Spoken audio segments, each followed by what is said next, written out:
Hey, just a heads up that the following content may be disturbing or triggering for some listeners and is not appropriate for children. Please take care of yourself and others who may be listening with you. Welcome to the Bonus Babies Podcast, a show that has no easy answers, only hard questions. Reunification is the priority. However, there comes a time where permanency needs to outweigh reunification, because there comes a point where you've reached this peak, and if you keep on going, then the damage, I feel, is worse. And my girls needed permanency. 2020 was about that tipping point for us. We reached the point where we needed permanency for the girls. They needed permanency, and we didn't get it. And I did not agree with that. And I literally told people that I was going to go stand out the DFCS office with a pot and a spoon and just start banging it until somebody paid me some attention, because I was just so frustrated. Can you tell me what you call the kids who you've cared for over the years? We feel that the children that we receive coming into our home are bonuses. So we call them bonus babies. I love that. This is your host, Jayne Amelia Larson, and I'm a CASA, a court-appointed special advocate volunteer for youth in foster care. Yeah, I know it's a mouthful. In the same way a CASA works, I explore all things in the foster care maze by talking to kids, parents, caregivers, attorneys, social workers, therapists, really anybody and everybody who will speak to me to keep the conversation open and the information flowing about all things CASA. Hi, this is Jake Eberly, the producer of the Bonus Babies podcast. And today, Jayne speaks with Megan Elizabeth. Now, Jayne and I have been talking a lot about community and family and how we can create a family with our community. And Megan takes this to a whole new level. So, enjoy the episode. Hey, I'm here with Megan Elizabeth Ward. Hello, Megan. Hello, good evening. So you have one of those names, Megan Elizabeth Ward. I'm Jayne Amelia Larson. Do you like to be called Megan or Megan Elizabeth or what? Just Megan. Just Megan? Okay. Yes. All right, great. All right, so I met you in Athens, Georgia, and I found out that you did this amazing thing. But before we get to that, just tell me a little bit about who you are, how you were raised. Okay, I'm from South Florida, specifically Jupiter, Florida. So way down near the end. And I was there for several years until my parents split, and then I moved to Georgia. And I've been here ever since. I ended up at the University of Georgia as a student, earning my bachelor's and my master's. And somehow, one thing you'll learn about Athens is once you come here, it's really hard to leave. And so almost 20 years later, I'm still here, and now I'm on faculty at the University of Georgia. Yeah, I've heard that from a lot of people. It's hard to leave it. It's just so great, right? It's a magical city. Yeah. So you are married, and you have a lovely wife whom I met. And then how did you end up getting into foster care? Because we're going to talk about that now. Okay. We ended up fostering. We started our journey in 2017 when we had a nephew in Florida come into care. And at that time, we didn't know much about foster care. I was familiar with it kind of on the periphery. I had an aunt who was a foster parent for a very long time in Pennsylvania. And so I kind of grew up knowing what she did. But I was in Florida or Georgia and she was in Pennsylvania. So clearly I didn't have, a front row seat to it. Right. But when my nephew came into care, we had that thought that most families have, which is, oh my goodness, he can't go into foster care. He can't live with strangers. And so some of my other family members ended up caring for him initially, but they were also caring for some other family members. And it was too much for them to have as many children as they did at the time. And so Amanda and I stepped up and we were like, we can do this. We can take him. We can take the baby.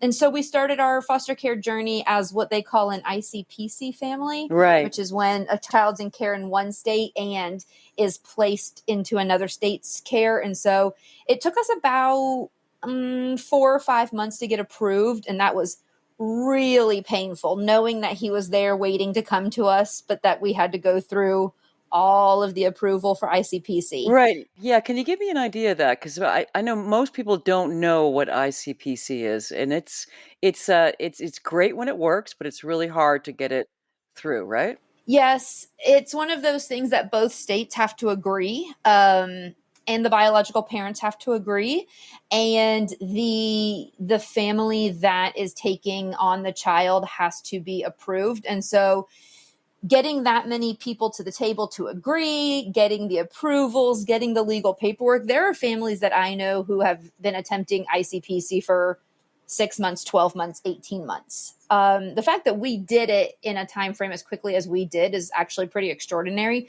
But I think it's because Amanda and we're real self-driven. And so we Googled as much as we could Google how to become foster parents, how to do ICPC, and we signed ourselves up for all of the things we needed to sign up for. But if we had sat and waited for someone to tell us how to do it, we'd still be waiting. It takes a lot of initiative to get that ICPC process going. And you don't have to be full foster parents a lot of times because you're a kinship home, and that level of approval is different than a full foster home. And so that helped. That did help initially. Right. So how long was your nephew with you then?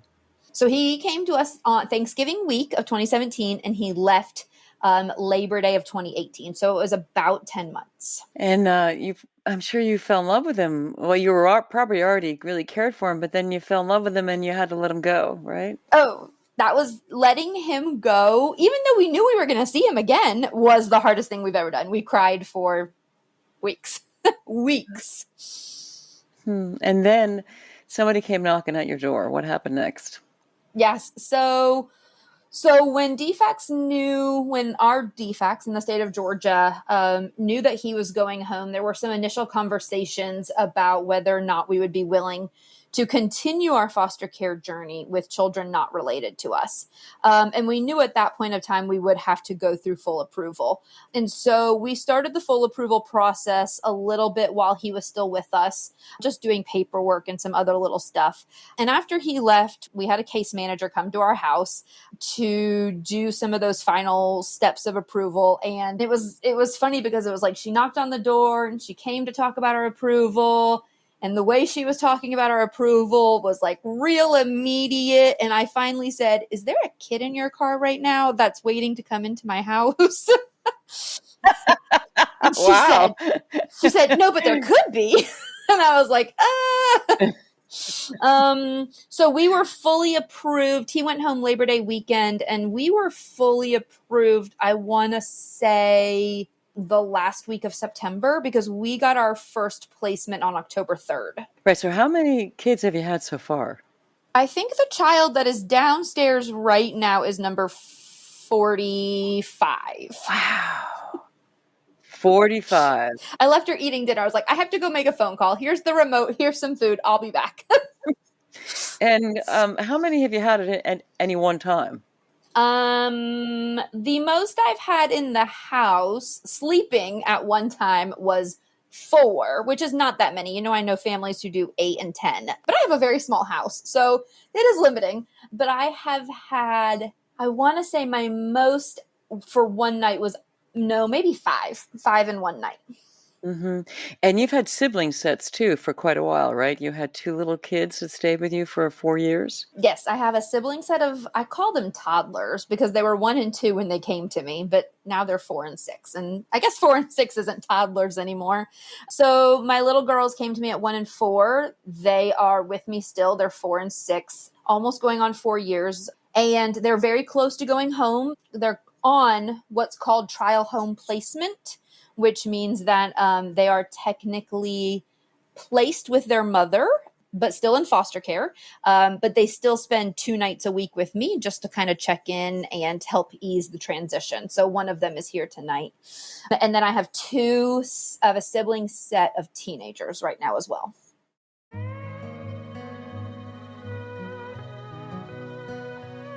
Right. So how is it then? How does it feel when you take in these kids? You know that they need you, they need your home, they need your care, they need your attention, and then you got to give them up. So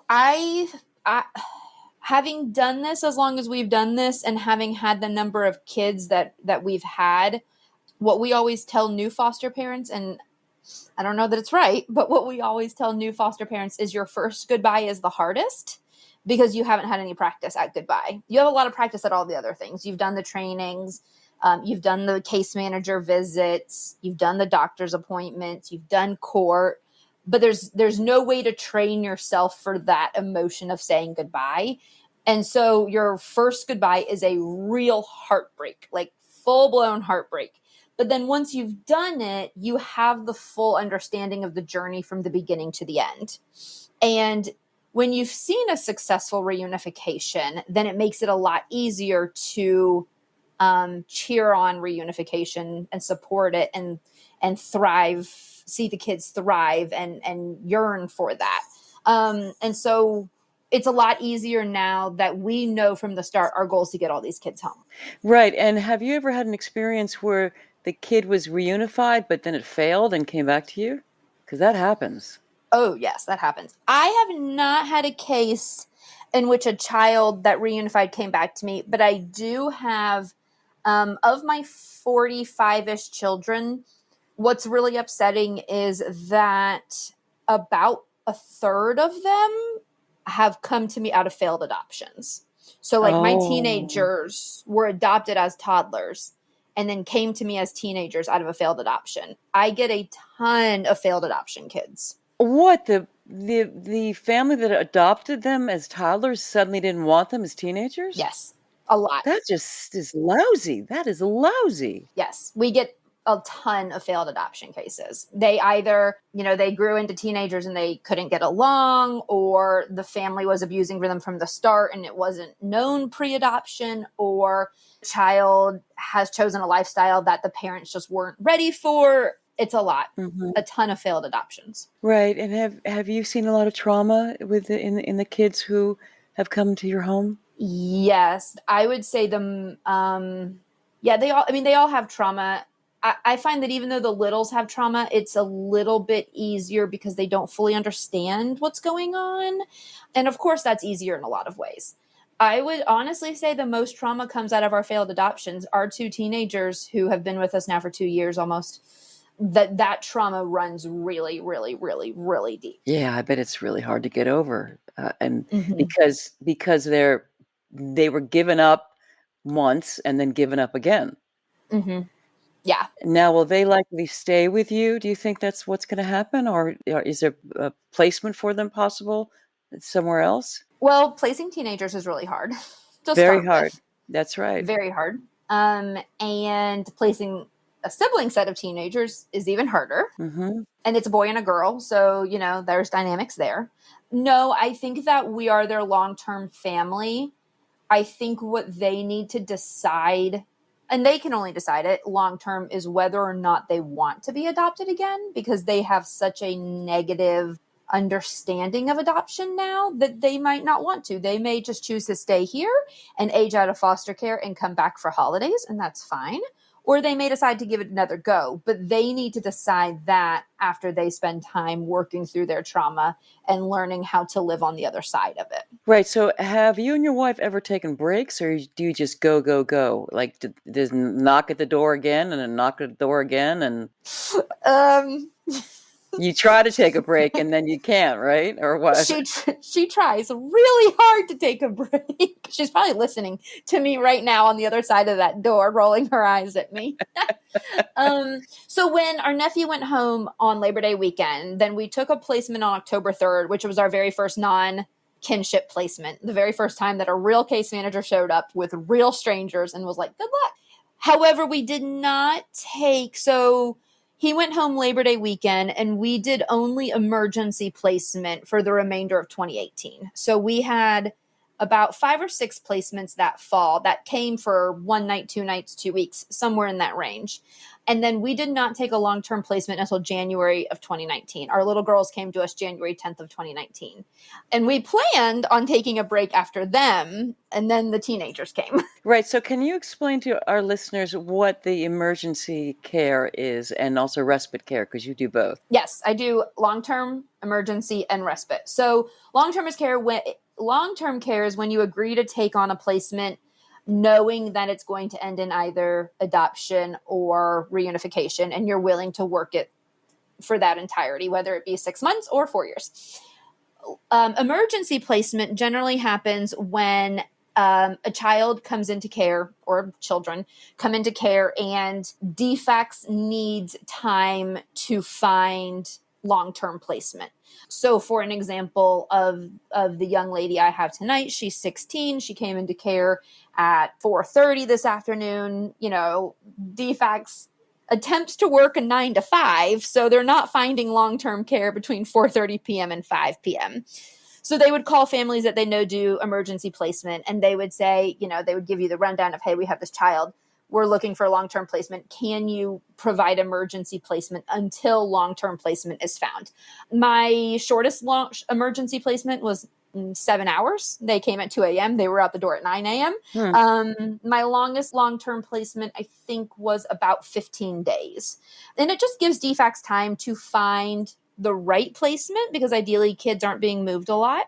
It keeps the kids out of hotels and out of DFCS offices. And a lot of times it lets us get into court for the 72-hour hearing where the plan is made for that child. Are they going to stay in care? What will the case plan be for the parents? Because some kids go home at the 72-hour hearing.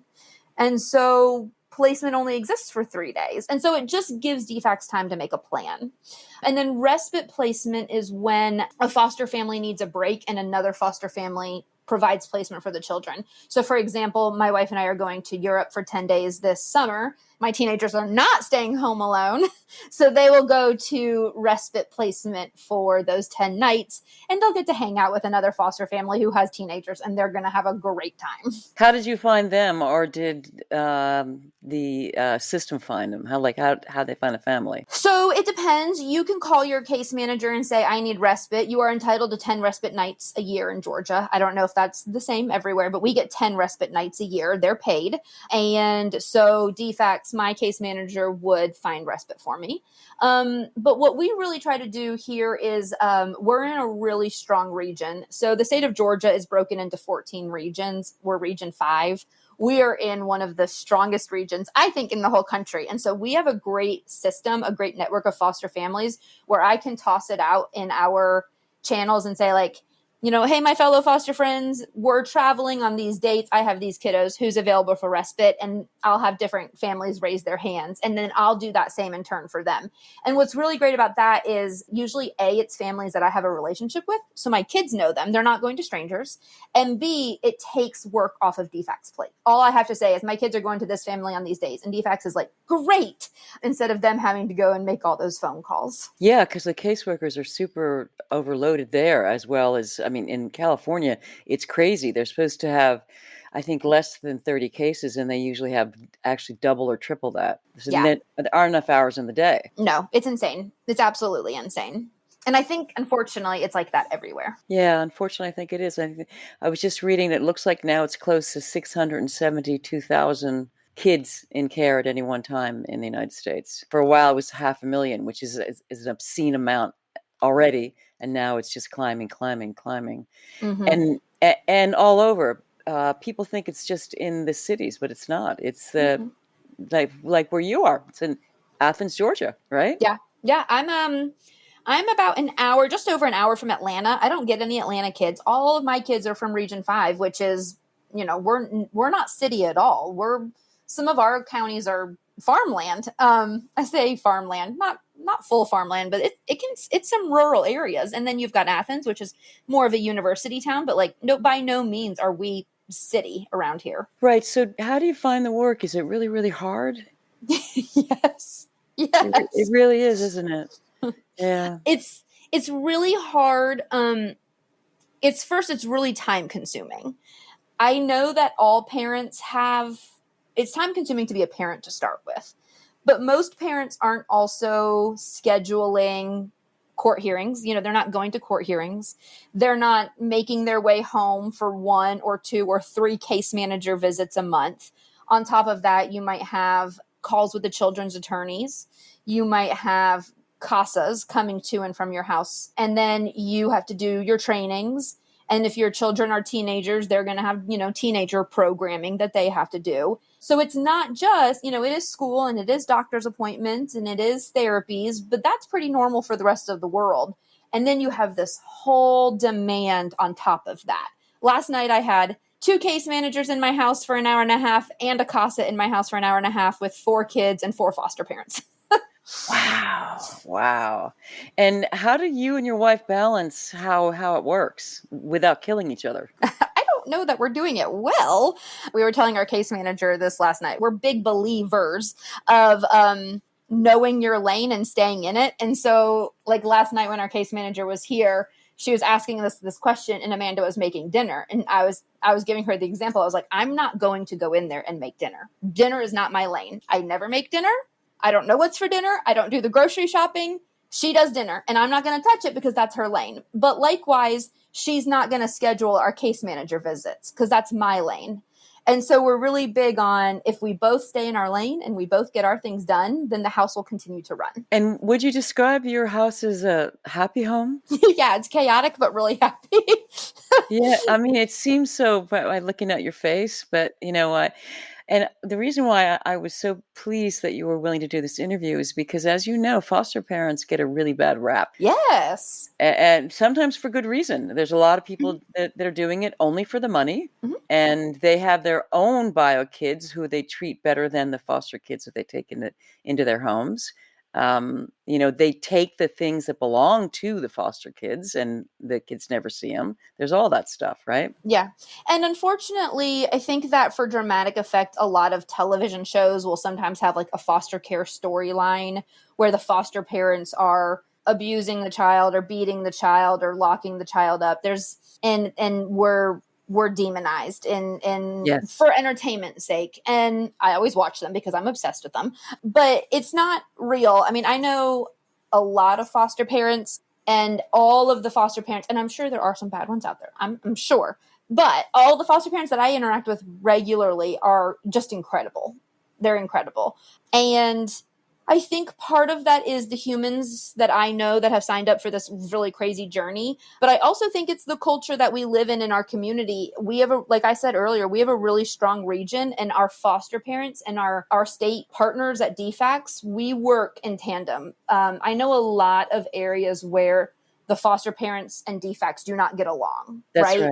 DFCS is telling the foster parents what to do, and the foster parents are butting up against that. That does not really happen in our area. But I think it's because we have really strong leadership and we have really strong case managers. And we just have this really strong, supportive community that we're really lucky to have. Right. So, but even so, and we talked about this a little bit on the phone, you get your heart broken regularly, not just because of the kids, but I imagine that there'd be some times where you think, I wish I'd done that differently, or I wish I'd handled that differently. Oh, sure. Well, and I think that stems from the best thing that you can do as a foster parent from the beginning is accept and understand that you have no control. And that's really hard because I love to have control of everything. But at the end of the day in foster care, really, there's only 2 people who have control. And the first is the judge. The judge is deciding if these kids are in care, how long they're in care, and the case plan. And then the second is the biological parents, because they're deciding whether or not to work that case plan. And as the foster parent, you can advocate and you can make requests and you can write emails and you can document everything. But at the end of the day, all of that is turned back over to the judge and the judge makes the decision. And a lot of times that's based on DFCS's input. But we have no control, and you just have to accept that. Right, but I would imagine sometimes you probably disagree, right? Oh, sure. Yeah. I love my girl's biological mother. I do. I love her dearly. She could listen to this. And she knows that I believe that the girls have been in care for too long. I believe that reunification should always be the priority. and I've told her this, and I've told the courts this, and I'll tell every foster parent this, reunification is the priority. However, there comes a time where permanency needs to outweigh reunification, because there comes a point where you've reached this peak, and if you keep on going, then the damage, I feel, is worse.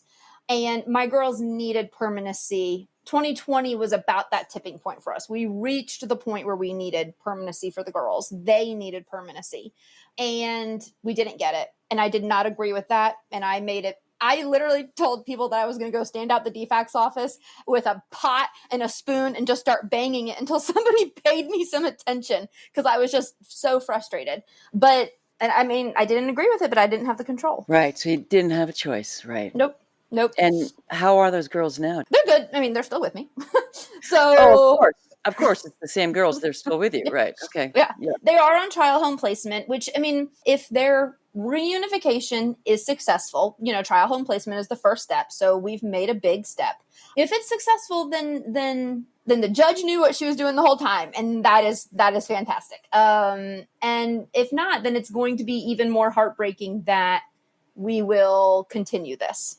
And it's really hard, because, like I said, they came to me at 1 and 2, so they spent all of their toddler years with me, pre-K with me. Now we're in grade school, and on top of all of that, the littlest was diagnosed severe autistic, and so she has her own mental understandings of the world and her own way of responding to everything that's going on, and the autism just makes it that much harder in this environment.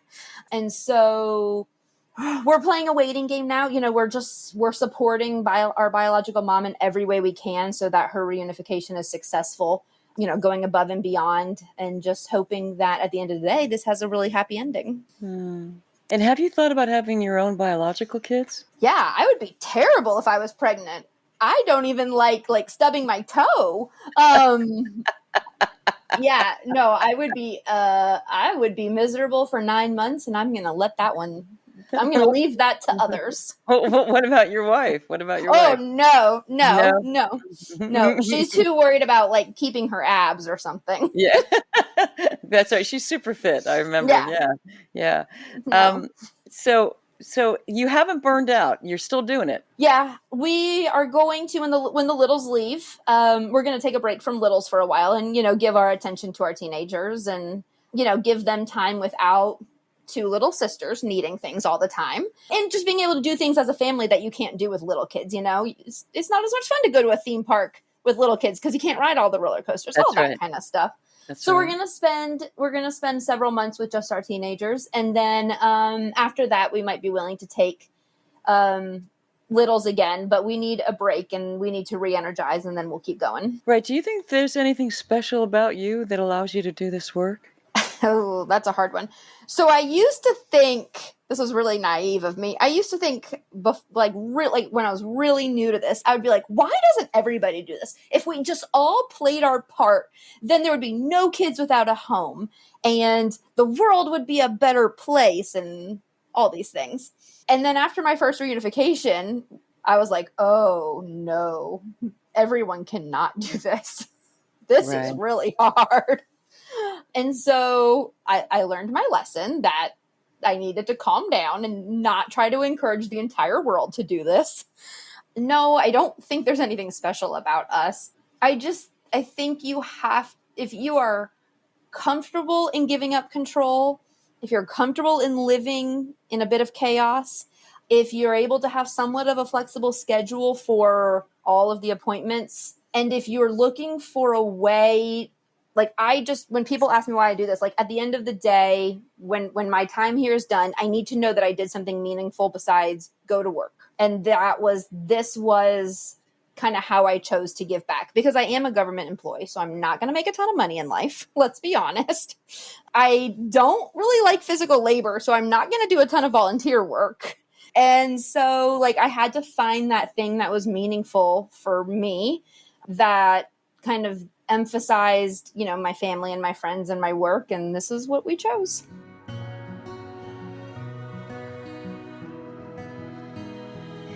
And so even though you say you don't think there's anything special about you, you've given up control. You are living in chaos when you don't want to live in chaos.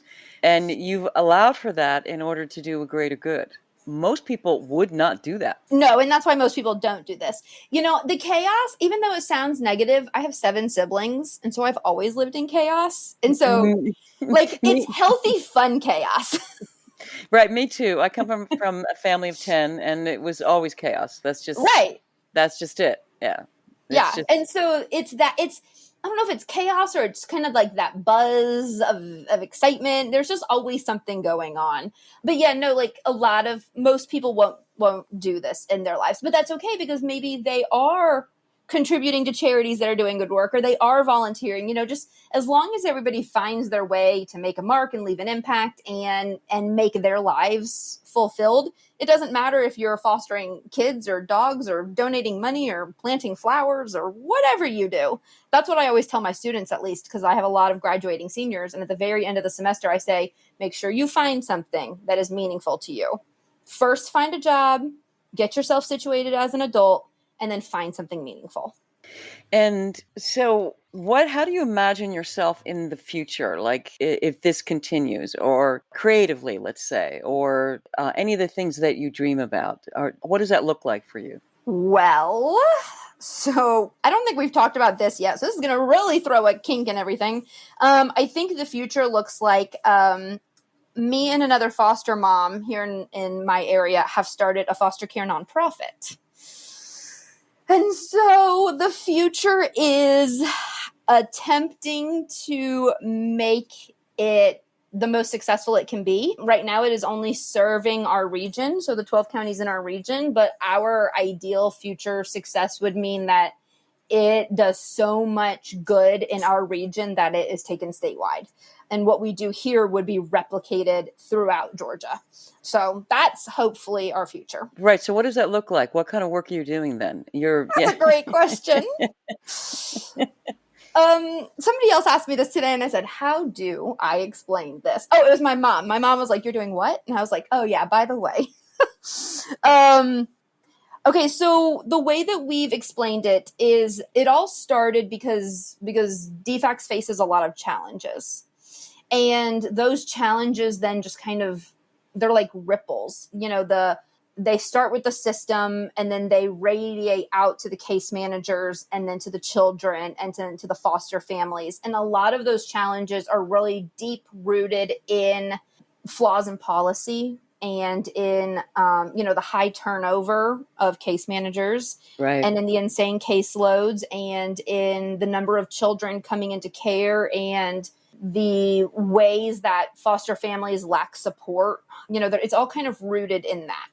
And so what we are attempting to do is address those challenges outside of the DFCS setting. And so kind of our mission is to help DFCS address problems creatively and through the collective effort of foster parents. So we're building it's called the 5 Hive, and we're building a network of all of the Region 5 foster families and collectively and creatively thinking, how can we identify these problems and come together to provide a solution not driven by policy, not driven by DFCS, but driven by foster parents.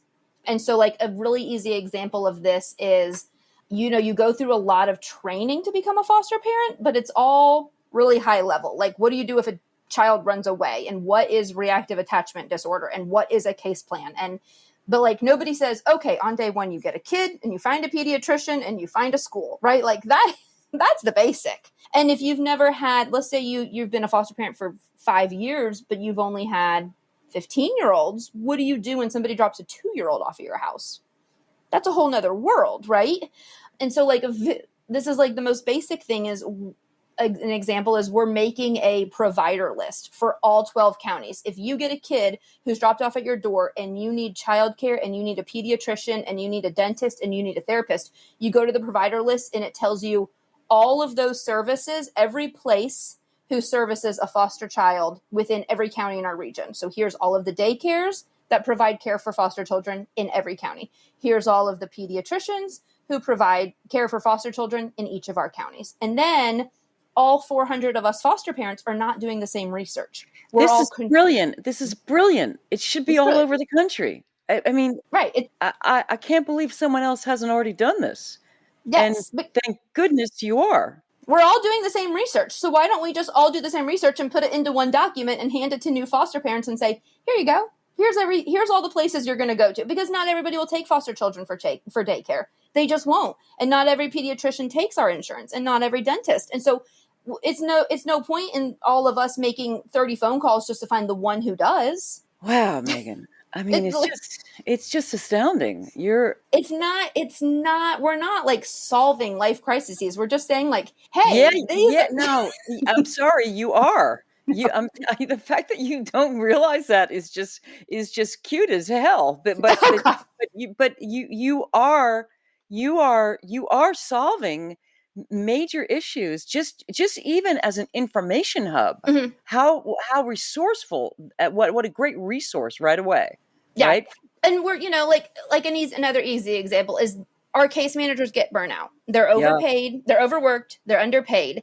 And some of the phone calls they get, somebody else could answer that question. And so like something that we're doing in the Hive is every new family will get a mentor of an experienced family. And so if you don't know what to do in this situation, instead of your first call being your case manager, your first call is your mentor, because then that case manager is getting that many less calls. Excellent. And it could be as simple as like, I don't know where the courthouse is, or I don't know how to find my insurance card. All of us experienced foster parents know how to do those things. So let us help you instead of DFACS getting every single phone call. Yeah, so you're actually easing the strain, which is just fantastic, right?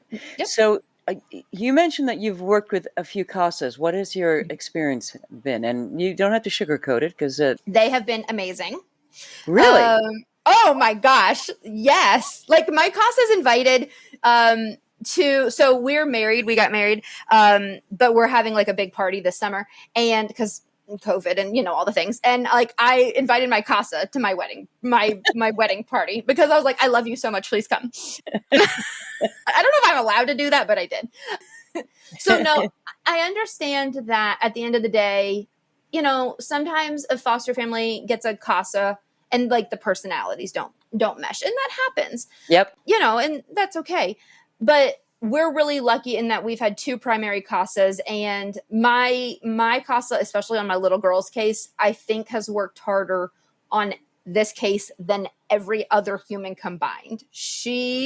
There were times in this case where we would talk daily, where she was problem solving. She was holding DFACS's hand and filling in their gaps, and she was holding BioMom's hand and filling in their gaps, and answering every phone call I had because she knew I might lose my mind momentarily. She has gone, a good CASA goes above and beyond in the difficult times. And unfortunately in foster care, there's a lot of difficult times. And so I told her once, I was like, I don't need therapy. I have you. And she's like, I don't think that's true. But no, we've had really good experiences. And we always tell all of our new foster parents that come in, put in your request now, get a CASA, because it can change everything about your case for the better. That's what I've heard, and that's true in California for sure. But I don't know about you. Here in California, there's 35,000 kids in LA County and only 1,200 CASAs. So there just are not enough of us. I would imagine that would be true where you are too. The number of children in care in LA County blows my mind. That is insane. I don't know how they do it. I really don't. But no, there's not enough CASAs. And unfortunately, there are some CASAs who take on a case and then they get into it and realize, oh, this is a lot harder than I anticipated, and don't see it through. And so that happens. But there's a lot of kids who don't have CASAs. I do think maybe where we're a little bit lucky is because we're a college town. A lot of the law students and a lot of the social work students will be a CASA while they're in school.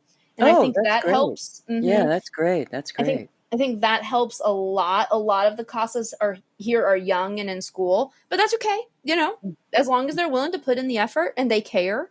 But no, CASA recruitment is hard. I always tell people, if you can't be a foster parent, but you want to be part of this mission, be a CASA or join a care team. Care teams are another thing we have here. And that's a great way to be involved and not have to take a child home. And not have to take a child home. Exactly. Because some people can't do that. Some Yeah. people just just as you said, the question of staying in your lane.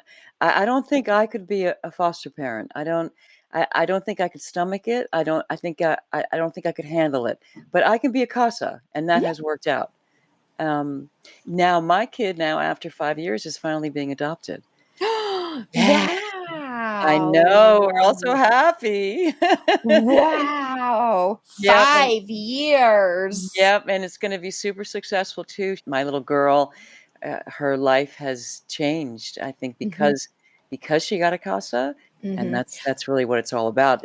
It's making those just even a little bit, making the kids' lives just even a little bit better, you know? Mhm. Mhm. Mhm. And I think that even for kiddos in foster care, if they're in a good home, we can provide them with as much normalcy as possible. And I mean that helps a lot. Absolutely. If your teenagers can play sports and be in clubs and still just do normal teenager things, like there comes a point where them being in foster care is just like back brain versus front of the brain thought. But it takes a Mhm. while to get there.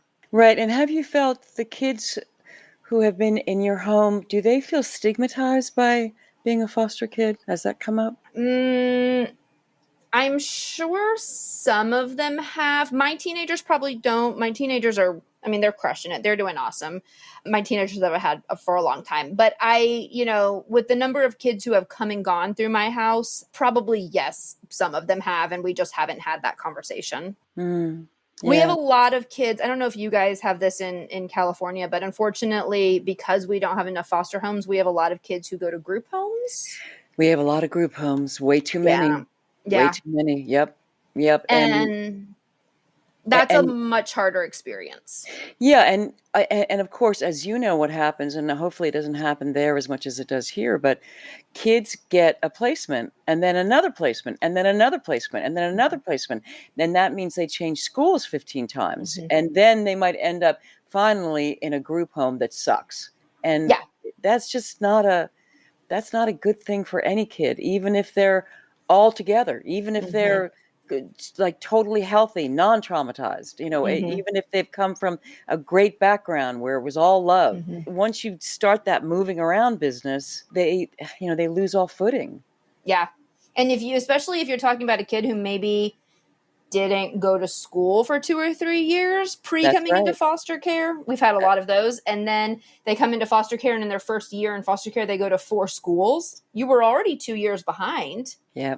And now Yeah. you've gone to 4 schools in a year. Like, how are they supposed to succeed? Yeah, it's crazy. Mhm. It's just craziness. Yeah. So, how do you feel? How do you feel about yourself, about the work that you and your wife do? Personally, in our home, we feel. Oh, that's a hard question. I mean, in our home, it's our everyday. Like, we don't think about it. After a while, it's okay. Pick up the kids. How many kids do I have tonight? Okay, make dinner. How many children are eating tonight? It's your normal. And so at home, we don't think about it all that much. It's just like anybody else's normal. I think where I think about it the most is when I'm sitting down and working with the nonprofit, where I'm thinking, okay, let me think of all the ways this is broken and how I'm going to fix it. That's where I really put the pressure on us, I take it personally to find ways to make it better. Right, you want to build something bigger, right? Yeah. Yes. And I want to build something that's sustainable, that will outlive, because I'm probably not going to be a foster parent till the day I die. Let's be honest. I'm going to retire one day and travel the world. But I can't build something that dies with me, or it's no good. Mhm. Mhm. And I can't build something that just gets taken down in policy. We've got to build something that is going to change the way foster care functions at its core. And that's what I want. I love that. I love that idea. It's so inspiring. It's giving me goosebumps because I feel the foster care system in this country is very broken. And Mm-hmm. in spite of valiant efforts of many, many, many people, it fails kids regularly. Mm-hmm, mm-hmm. And I don't know, and maybe I don't know. I mean, I only know Georgia, right? I only know my area. I don't know if there's another state who has it figured out. And if they do, I don't know why we're all not doing what they're doing. I don't know. Yeah, I don't know. I don't know either. That'd be interesting to find out. I know some people who might be able to answer that question, and I will ask that question of them after this.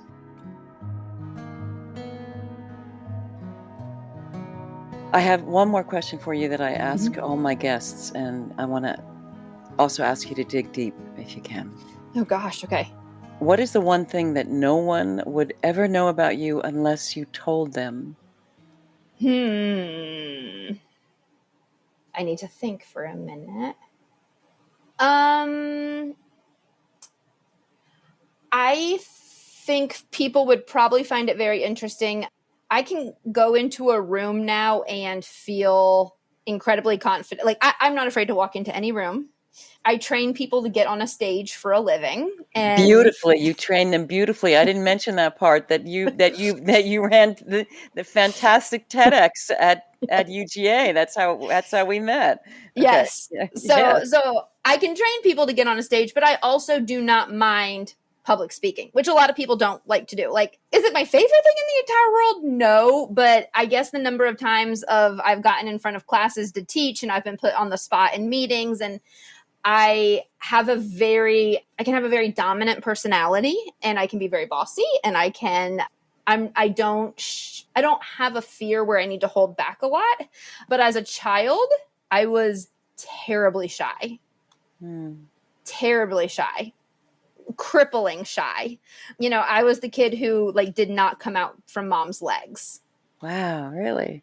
No, and I was the kid who went to school crying every day because mom was leaving me there, and I had to go interact with strangers.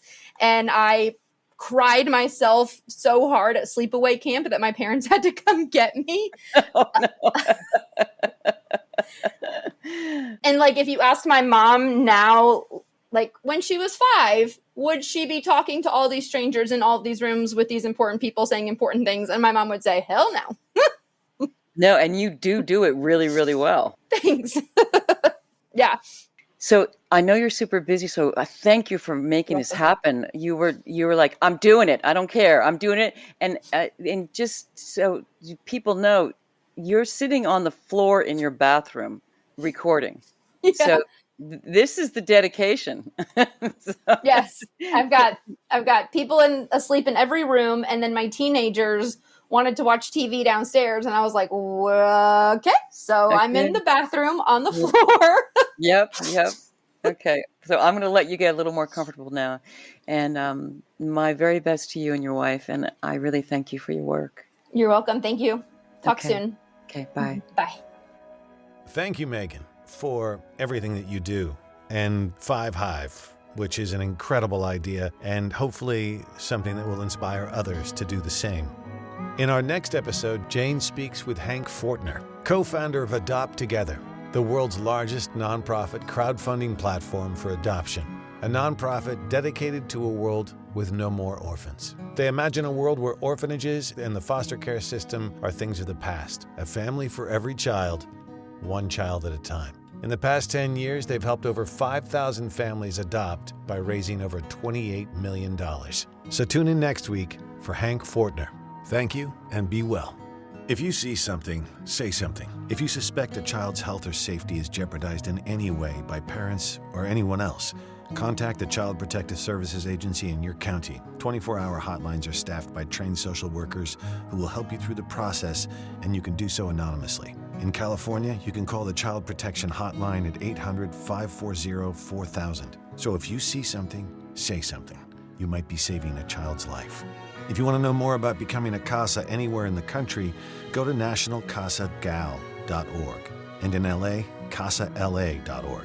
And if you want to know more about becoming a foster parent, check out the National Foster Parent Association at nfponline.org. There's also faithfosterfamilies.org and adoptuskids.org. There's tons of other information online as well, so you can just hunt around. We also want to thank the supremely talented Christina Apostolopoulos for her beautiful original music. You can find her music on Spotify or Instagram at Christina Aposta. And also thank you to Yukon Har for his engineering. Thanks for listening, and if you like what you hear and you find it as valuable as we do, please rate us and hit subscribe. You can also make a donation at bonusbabies.org. See you next time.